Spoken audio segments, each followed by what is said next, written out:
На гости сме на Пламен Генчев, който обработва 24 000 декара земя в Русенска област.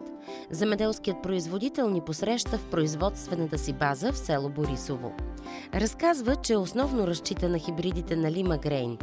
Преди около 10 на години за първи път засял слънчогледа LG 5665M. Видях го тогава, че е много добър перспективен. Тогава сеехме и други български вносни хибриди, но от него бех очарован и в момента мога да кажа спокойно, че 70% от моите площи, примерно около 5000 декара с слънчоглед, той е засят с хибриди на LG. Пламен Генчев разчита и на LG 5661CL.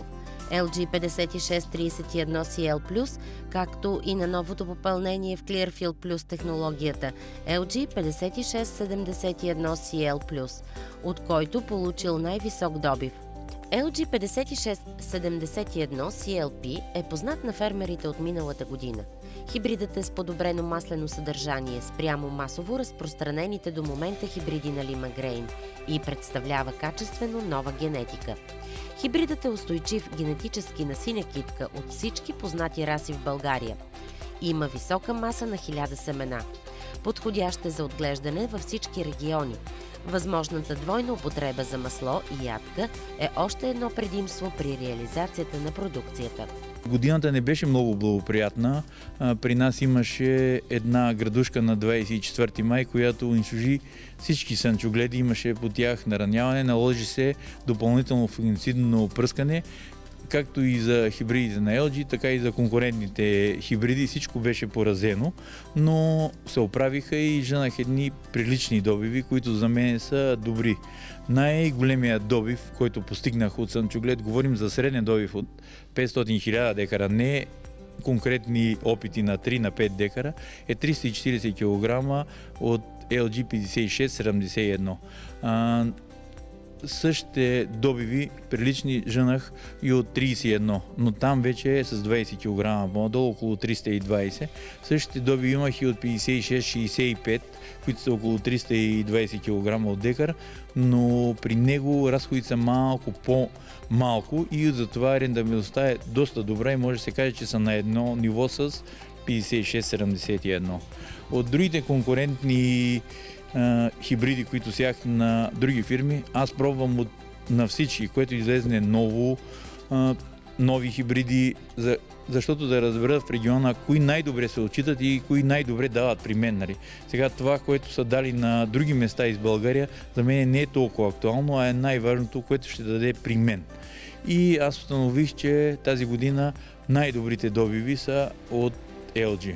Годината е показателна за хибридите на Lima Grain, които са селектирани така, че да издържат на засушаване и висок температурен стрес. Освен всичко, те са с висока масленост. Това, че аз сея 70% от моите площи с тях, е гаранция, че аз съм доволен и изпитал съм ги, изпробвал. И затова препоръчвам и на други колеги, които работят в моя регион. За тук това може би е един от най-добрия слънчоглед за сейдба. Аз от сега почвам да планирам площите, кои хибриди ще сеят.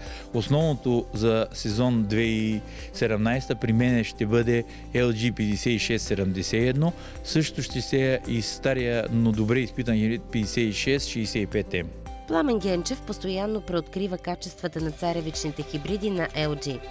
Аз сея предимно 1500 декара, както казах, царевица, която не е много, но предимно на поливни условия. При неполивни условия сеем по-ранни хибриди, при поливни условия по-късни хибриди. От хибридите на LG тази година имах засято при мен при неполивни условия хибрида LG 3475, който е доста стар хибрид, сравнено с другите хибриди, които сея. Примерно при поливното земеделие бях засял LG 30550, който е в късна група по ФАО, но аз там очаквам доста по-големи добиви, разходите са по-големи и самите хибриди трябва да са по-късни, за да могат да дадат по-добри добиви. На фона на другите хибриди конкурентни, които LG 3475 се представи тази година добре, което при мен даде добиви около 700 кг.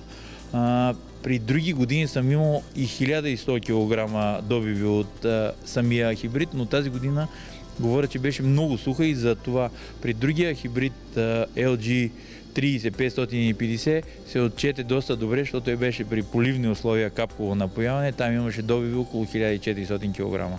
Генетиката на Лейма Грейн е много добра, както и при слънчогледите, тъй и при царевиците. Аз също сея доста много ечемик и пшеница на фирма Лейма Грейн. Основните сортове от пшеница това са Авеню, Андино, Анапурна, от ечемика предимно Казанова. Средният добив от пшеницата бил над 600 кг от декар, а от ечемика близо 700 кг от декар.